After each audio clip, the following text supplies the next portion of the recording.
ברוכים הבאים לפודקאסט של שפות-שלי, בית ספר לאנגלית ושפות נוספות. אני האריאל, אני נמצא כאן עם ג'ושוע. בקיצור, ג'וש, just Josh. Just Josh. Just Josh. Just do it. Just יש one line. יהושע וישו. יש יהושע yeah, Josh, that's it. So we'll call you Josh. Okay. So, Josh הוא מורה לאנגלית, which I have a lot of admiration for.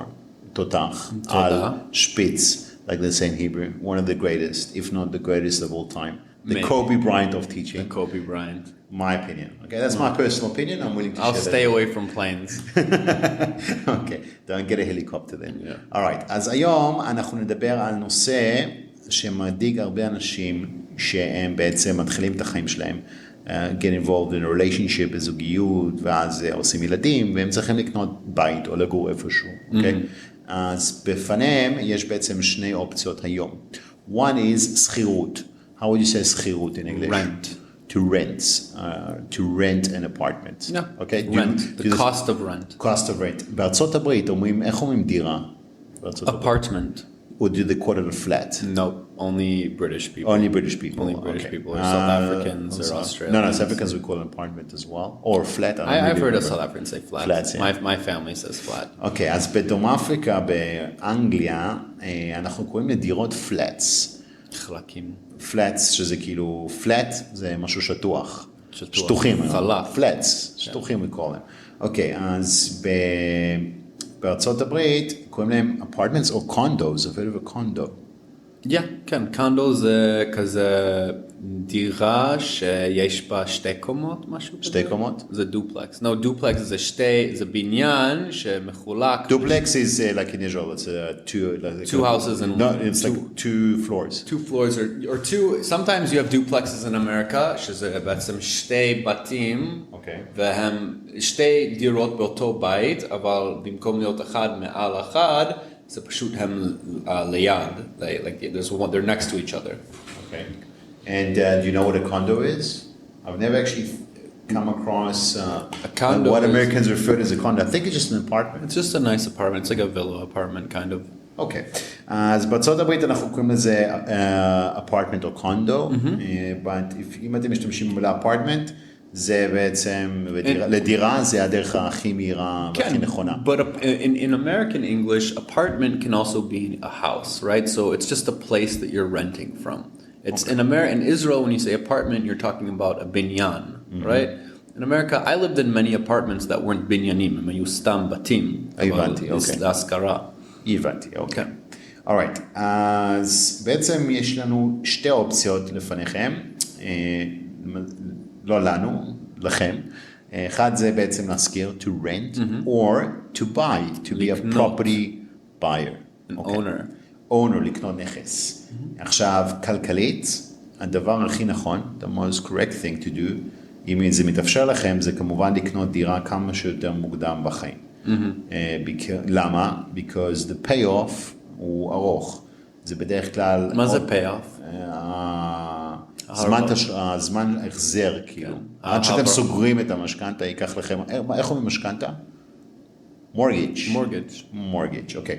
אז בעצם אתם לוקחים משכנתה, שזה יכול להיות, היום כבר כמעט אין דירות פחות מ2 מיליון, אז אתם לוקחים הלוואה מהבנק, שהיא שווה כמה מיליונים, ואז אתם צריכים להחזיר את זה רוב חייכם. ואם אתם ברי מזל, אז אתם יכולים איכשהו לקצר את התהליך, אם אתם מצליחים בעסקים או משהו מיוחד. כן. אבל זה אחוז מאוד מאוד קטן. אז עכשיו... למה זה מטריד מה שקורה היום? Why is it worrying? מטריד, concern? Because our population is still growing, but our housing market won't be able to accommodate everyone. Perfect. ג'וש אמר משהו מגניב לעלה, שבעצם משהו נכון, שהאוכלוסייה שלנו גודלת, אבל ההיצע, the supply של הבתים כרגע לא מתרחב, ואין, גם לא יעמוד אף פעם בקצב של הביקוש, כי תמיד האוכלוסייה היא פה תהיה יותר גדולה, מההיצע. Okay, so everything is supply and demand, היצע וביקוש. היום, גם משפחות, אם אנחנו לוקחים את האוכלוסיות שיש בישראל, שהם מייצרים הכי הרבה ילדים, אז יש לנו את קהילה החרדים, קהילת ערבים גם, שמייצרים הרבה ילדים, היום גם אנשים חילונים מייצרים לפחות 3 ילדים. Okay? So, people are making more children today than they used to. Okay? And what does that mean for us? It means that... שאמור להיות יותר מהכל, יותר המבורגרים, יותר מקום, יותר פארקים, פשוט יותר את הכל, יותר רכבים, נכון? נכון, אבל אין מקום, אין מקום לכל. אז מה שקורה זה שבעצם יש היום מצב מאוד מאוד רגיש למרקט, בשוק. אוקיי, למה?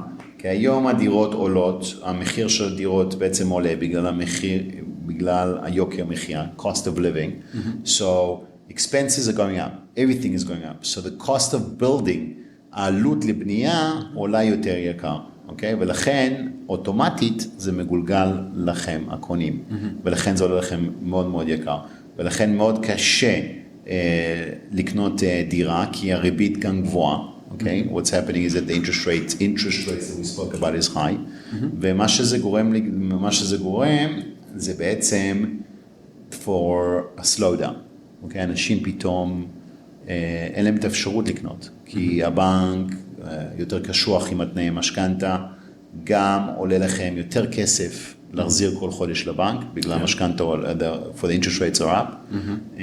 יש משהו שקוראים לזה, the central bank, שזה הבנק המרכזי, okay? אז הנגיד פה בישראל, הוא קובע את הריבית למדינה, והמדינה עושה את זה כדי לעצור את יוקר המחיה. Okay? למה?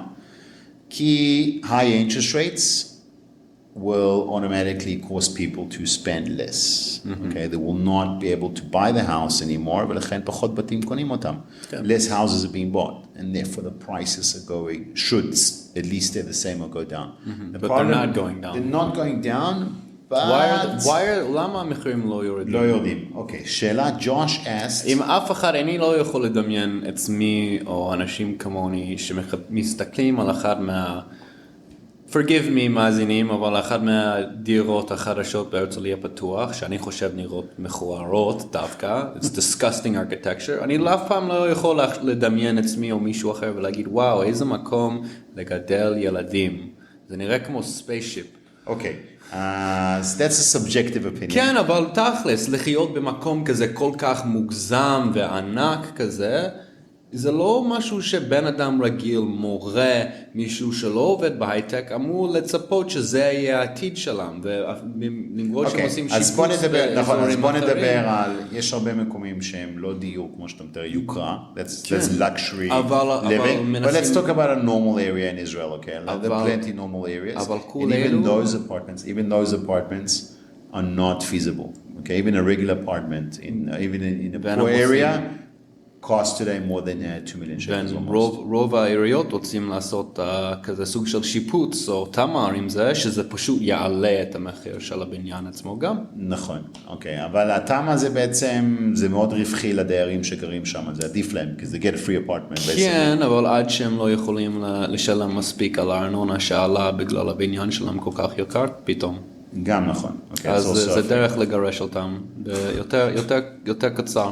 אוקיי, אז מה שחשוב להבין זה בעצם שלא משנה אם אתם מחפשים דירות יוקרה או לא יוקרה, that's already a personal subjective opinion of people, right? You reflecting, אתה משתף את הריאת חיים שלך, אבל זה לא בהכרח ריאת חיים של הרבה מהאנשים בעולם, שהם קפיטליסטים או רוצים לשפר דיור כמה יש להם מספיק כסף לעשות את הדברים האלה.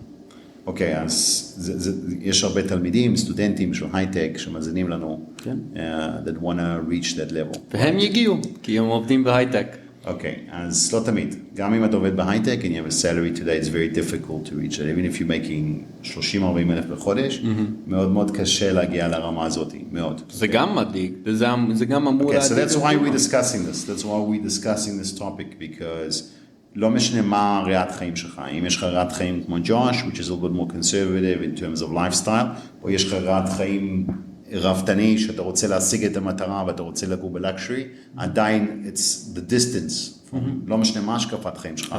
המציאות שלך להגיע לשם היא כמעט בלתי אפשרית, okay? Because אם אתה מרוויח 40 אלף בחודש, אתה יכול לחסוך, אבל אם יש לך משפחה, אז פתאום יש הרבה הוצאות מסביב, and it's almost not feasible, okay? Because היום באזורים טובים הדירות עולים מיליוני שקלים, וזה בעיה. So, מה קורה כרגע בשוק, ולמה זה מצב מסוכן? What's happening in the market now? Without sharing subjective opinions, okay? What's happening now is that, מה זה subjective? Subjective זה מה שנחשב למישהו. הרגשה שלך, כאילו, מה שאתה חושב. אז בלי להיכנס לדברים אישיים, אוקיי? כרגע, השוק נמצא במצב the market right now is very high, okay? People, קבלנים, contractors, קוראים לקבלנים contractors, okay? קנו מגרשים, they bought fields, let's say areas for building, design for building, and at a bubble price, במחיר מאוד מאוד גבוה, at a bubble price, מחיר מאוד מנופח.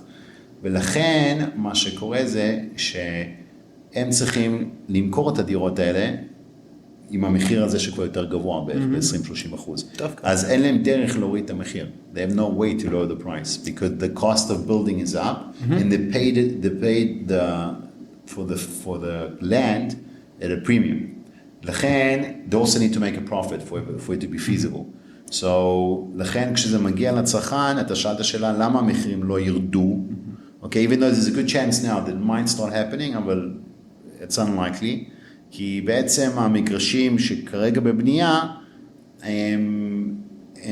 שהקבלנים קנו, the contractors have bought, are basically priced higher. And that's causing it's not, they can retrace with prices going down. אבל, בוא נדבר שנייה על אבל. What do you think? There's a little bit of a cat and mouse situation פה. חתול ועכבר. סיטואציה. למה? כי בסופו של דבר יש משהו, השוק קובע, the market response. עכשיו, היה נתונים that were released in Israel, יצא נתונים, that the price, that the housing market here, 19% drop in purchases. 19%. Yeah, because no one wants to pay those prices. No one wants to pay those prices, great. So what happens, okay? So what happens to the contractors who are sitting on those apartments, right? They're sitting on them now. So they got to get rid of them. They're losing money. So the question is, are they going to drop the price to meet the market? Or are they going to slow down the building of new buildings? Because basically what they do is they sell the apartment. That's what's happening in China. They stop the selling of the apartment, and then they sell the apartment building, and let's build a new one. So if they're not selling these ones, new ones are not going to build. But it's going to squeeze the bikush. The demand is going to get squeezed again, right? You understand? It's a vicious circle. The supply is going to get squeezed. There's going to be not enough. So if there's no new building going on, not enough new building, and must speak the odekulam, the new kids are growing up, they need places to live, people need places to live. It doesn't matter what field you're in, whether you're in high tech, you're an engineer, you're a doctor, teacher, lawyer, you need a place to live, okay? And everything's going up, also rent's going up. So something that I wanted to actually bring up now that I thought about it, because I do remember reading about it, maybe it's wrong, this is a factual, but I'm sure we have mazinim, we have listeners that are located in Yehuda B'Shomron. I'll just call it that, right? Okay. So from what I understand, at least in the 90s and the early 2000s, was that the government subsidized the building of many of the communities in Yehuda Shomron. So I actually wonder maybe if this has to do more with living within Israel proper or living in the, the territories. Because from what I understand, the rent in a city like Ariel, for instance, or Ma'ale Domim, is not significantly, but it is noticeably less than an area like, let's say, Tel Aviv or Netanya. Of course, because it's based on demand. Okay. A lot less people want to live in Judea and Samaria.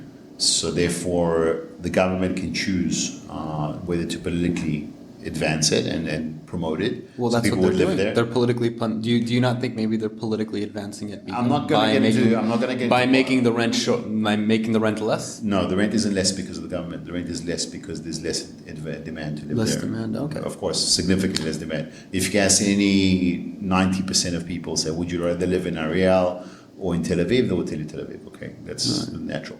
Okay, so besides people the ideological, economic motivated, the ideological and politically motivated people would choose to live in Judea and Samaria. But if I could afford to live in Tel Aviv, I think I would live in Tel Aviv. I don't live in Tel Aviv because it's unaffordable, right? So maybe there are definitely people that move to Yehuda Shomron that are just there because it's affordable. No, because you have other affordable options like Nahariya, Ashkelon, which is more affordable than living in Ariel. Is it more affordable? It's the same scale, more or less. Okay.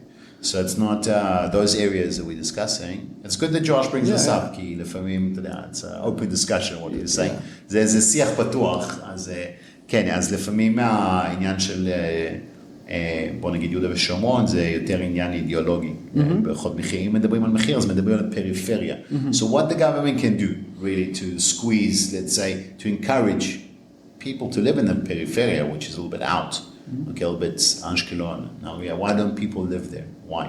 It's very simple why. Because the jobs, the travel time, and the job opportunities are lower in those cities. So you got to travel, if you want to work, you got to travel centrally. Yeah, well, we need to, it's also because we don't have as much of investment in, well, I don't know as much, but I know that I saw this thing that the more you actually invest in developing streets and highways, actually the more defunded and disused public forms of transportation, which actually ultimately results in higher levels of traffic. So let's say they decide to add a few more lanes onto the Kavish Rishi, and it, you know, is there to supplement the main highway, right? Okay. The highway, you know, if you add the saying in the idiom, יש ביטוי שאומר my way or the highway. It's my way or the highway. כן. Which means what? זה הדרך שלי או כלום. כן, yes. Okay.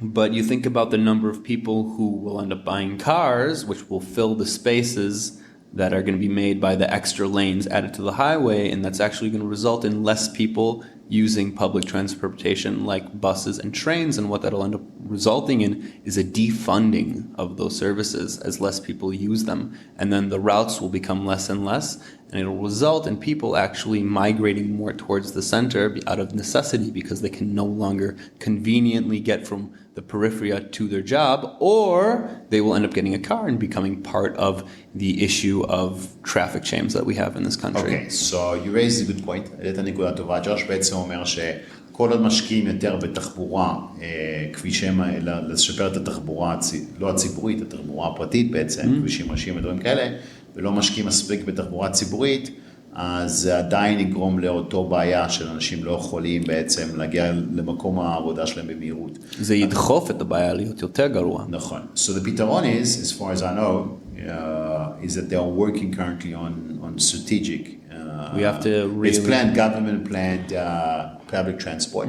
Because in the day, הרבה אנשים שגרים בפריפריה, מאוד קשה להם גם, אם אפילו אתה בא באוטו, ואתה צריך לנסוע למרכז, זה עולה הרבה כסף. And also, you have to consider the aspect of Shabbat, in which most of those services that many people depend on are now closed due to the religious ethos and observance of this country. Now that's a different discussion for a different time. That's a different discussion. However, it's something you should notice, right? Because even if you decide to live in the peripheria, however, your life is based in the center, and you do not own a car, you will have to plan your life and what you enjoy around that, right? Because in the Shabbat, you do not have the public opportunity, the public option to get to where you're going. Your transportation is limited. Okay. And you don't have technically freedom of transportation. That is what you raise right now is a very sensitive topic. Yeah. I know it is. זה נושא מאוד מאוד רגיש. It's practical. It's also a practical Let's topic. discuss it one moment. Why is it a נושא רגיש? What do you think? Because it's as an American, you know, Americans have a clear separation between church and state, which means that even though which means that even though there are certain holidays which you could consider national holidays in America, however they may be based in religiosity, Christmas as an example, even though there are certain holidays of that sort, it's not something that is mandatorily forced upon everyone. And what does that mean, forced upon everyone? Is that on Christmas, businesses do not legally have to close. They don't close. They legally have to pay their workers more, like in Israel if you work on Shabbat, but they don't have to do anything else to keep open. From what I understand in Israel, in order to be open in Shabbat, you need to pay higher taxes. Right. You have to do certain things, and the whole purpose of that is so your business will not have a monopoly or gain more or go faster than businesses that do observe the Shabbat, right? So now you have this occurrence in which a religious aspect is impacting the economics of it, right? And not just the economics, but also the population of the country. And while I think that absolutely, Shabbat is an integral part of Judaism and Jewish faith, in practice, the Israeli society is not entirely made up of Jews. So the question is it fair that let's say, and let's even say, just for the sake of fairness, to split the population 50-50 and say that 50% of the population does observe Shabbos and 50% of the population doesn't. I know that's not the numbers, right? Okay. Is it the right thing, if it's 50-50, to make 150% pulled off, change their plans, change their lifestyle, lose their freedom of transportation for those that don't have cars in order to, appease or make to appease זה לעשות את הטוב בשביל הצד השני שהם לא יכעסו. לשמח, to appease the religious side. לא לשמח, כאילו בעצם להרגיע. כן, I understand in Israel there are places of the Israel where it's not only dangerous to drive because the people there are so upset about it, right? And that's a thing. And I'm not even saying that should be changed, but from what I understand, I don't see the practicality in, for instance, a city that does not have a lot of datim for them to go under some sort of closure. Look, I'll tell you the way that it's definitely, that's why it's a sensitive topic, because you raised the point of view of, a point of view from one side, but also the point of view is that there are many, יש הרבה מדינות, Christian, let's say, there are many states which embrace multiple religions. Yeah. There are many Arabic states, there's many, but there's only one Jewish state. Okay. So now, their concept behind the Jewish state is to preserve the, let's say, sort of traditions of Shabbat, because in Israel you can feel it's Shabbat, right? Friday you don't because of the absence of because people the absence outside. the absence of the public transport and the people and everything. So maybe they want to retain that feel. I'm not sure. But isn't it my right as a citizen of a democratic country? It's also a Jewish country, but it's a democratic country, and if you understand the principles of democracy, there is a separation between church and state ultimately, because under democracy I have a right to express and feel how I want to be. And the question is, does it infringe on the rights of the citizen who does not wish to partake in the religiosity? It doesn't, as long as there's a free democratic vote for it. Okay. So what I think is that if you vote for parties in place which promote which are for not non-transporting Shabbat, then it's a democratic decision. But the question is now if you want to talk about parties, how non-corrupt or how fair is the political system here? That's too deep. That's a different discussion. I think if we were to go there, we would be able to find out why necessarily Shabbat is enforced upon all of us. Okay, אז ירדנו יותר מדי עמוק. I love digging with these things. It always makes people uncomfortable. But if you want to dig, we can dig. We'll get to China. I just think that we don't want to go to alienate any listeners. Yeah. You can do whatever you want, believe whatever you want. We're only here to help you with your English. But we have our own opinions. We are also people too. I think that sharing an opinion is okay, but every person is entitled to their own subjective opinion, with their own real. And it's a democratic state, and it's a free state. And as long as it stays democratic, we will have the right to make this podcast. Of course.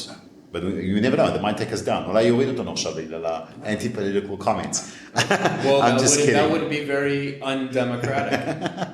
אוקיי, אז אנחנו סתם צוחקים, אבל אני מקווה שרכשתם קצת ידע, רוצה מילים שקשורים לאנגלית, a little bit of interesting discussion, אני וג'וש יורדנו קצת לרזולוציות של political discussion, וקצת discussion בעצם על transportation, public transportation, נסיעה ציבורית בשבת, וגם בעצם הנושא המרכזי, שמה קורה פה בישראל עם מחירי הדיור. דיברנו בעבר על יוקר המחיה, מחירי הדיור right now, which concerns people much more than traveling or non-traveling on שבת. בעצם זה בעיה מאוד מאוד מרכזית, וכרגע, as it seems, יהיה הקפאה של מחירים. זה לא בריא for the market, לשום market, שהדירות יעלו 50% בשלוש שנים. Okay. So they should go up 10% every 5-10 years. Do you think the economy would be stimulated if we added 2 extra days of the week where everything was open? Do you think it could be good for the economy if on Shabbat, economically, the country ran as normal? Would that maybe help us get out of that issue? If we cost of added living issue? 2 days of Out of the cost of 2 days of living? adding the normal GDP to the country instead of taking those 2 days out or the day and a half, you add it as a normal מה זה day. GDP? GDP is the gross Domestic product. So it's basically כל הכסף שנכנס לא, זה הצמיחה, growth. Growth. Gross domestic product Okay. זה מדד שמודד את הצמיחה במדינה. כן, זה יתרום למדד הצמיחה, אבל זה לא יפתור את האינפלציה, the inflation, which is the problem we're facing זה לא now. יפתור את זה. לא. זה יכול לעזור לצמיחה כלכלית, אבל בצד שני, יש לנו כרגע בעיה של בעצם עליית מחירים שחייבת לעצור. אוקיי? בגלל כל מיני סיטואציות שמשפיעים. המלחמה באוקראינה ורוסיה, אנחנו מרגישים עכשיו את השלכות של COVID, יש כל מיני השפעות כרגע ש, they're influencing the market. Yeah. But bottom line, I think that it's a different discussion. We'll talk about it. Yeah, maybe. Okay. Let us know what you guys want, guys. עוד יותר מעניין גם שהיו, שאני חושב שאפשר לדבר על זה maybe next time. Yeah. היו הרבה, there's a lot of, in the high-tech industry, which also concerns a lot of people. Technology is very important. We all use technology. כולם משתמשים בטכנולוגיה. You know what I always think There've about been a lot of people losing their jobs. And they are, Facebook had a lot of jobs, Twitter had a lot of jobs, especially in Israel. So Elon Musk did. Elon Musk had a lot of jobs, but Google's cutting jobs. So a lot of high-tech industry is looking down, and we'll discuss it, how that influences your job options and how to approach an interview and pass an interview even in a bad economy. שזה מאוד מאוד חשוב. איך תגיעו לרעיון, אם יש עוד 1,000 מתחרים על אותו תפקיד באנגלית, על אותו פוזיציה, how to actually pass the interview. And maybe you'll find an apartment that doesn't look like it's from a dystopian future and is green, gray, and red, I think. Red, gray, and orange, some really ugly color. Oh, you're talking about the building in Pennsylvania? Yeah. I'm sorry, I'm from a place where the architecture in America is, rather nice, and it's made, and I come here and I see the architecture here, and it looks like it was made with no soul. That's it. That's all I have to say about that. There's no soul. So, ג'וש אומר שיש כמה דירות בעניינים שורה, של architecture, לא לטעמו. We respect that, Josh. You're American. I come from South Africa, where I've seen architectures in tin houses for people to live in. You've seen some huts too. I've seen a couple of huts. Yeah. So I can appreciate a roof in a bit. Yeah. And a roof and a bed. A roof in a bed works. אם אתה מגיע מדינה כמו אפריקה, אז באמת אתה לומד שבעצם תקרה ומיטה זה מספיק טוב. כן. אז alright, אז שיהיה לכם סופה שניים, keep listening, and have yourself a good day. שאלות, תרשמו לנו. Yeah. Any questions, Josh? No questions. How are you? You want to add anything about you came full of opinions today? Some controversial, some less. Come next week for more opinions. All right. Bye-bye.